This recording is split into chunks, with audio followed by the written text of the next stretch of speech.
മുസ്ലിം സമുദായത്തിൽ ഒരുപാട് പുരോഗമനവാദികളായിട്ടുള്ള ചെറുപ്പക്കാരുണ്ട്. പഠിക്കണം, അല്ലെങ്കിൽ ജോലി ചെയ്യുകയാണ് പ്രധാനം എന്ന് പറയുന്ന പെൺകുട്ടികളൊക്കെ ഉണ്ട്.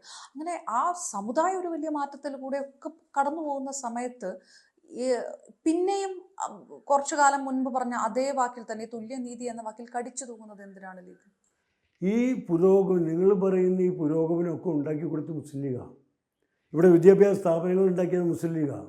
ഇവർക്ക് തൊഴിലവസരങ്ങൾ ഉണ്ടാക്കി കൊടുത്ത് മുസ്ലിം ലീഗാണ്.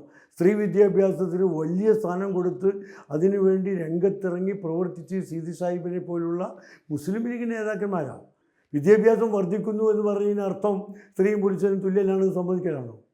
ചില മേഖലകളിൽ സ്ത്രീകൾ മുസ്ലിം ആണുങ്ങളെക്കാൾ മുന്നിലാണ്.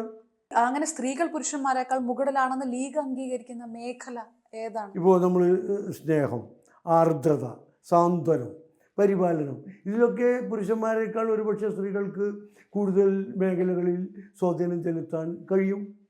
അല്ലാതെ ഇതിൽ പിടിവാശി പിടിച്ച് പഴഞ്ചൻ നിലപാടുമായി നടക്കുന്നത് ഇതിനെ എതിർക്കുന്നവരാണ്, കയ്യടി കിട്ടാനാണ്.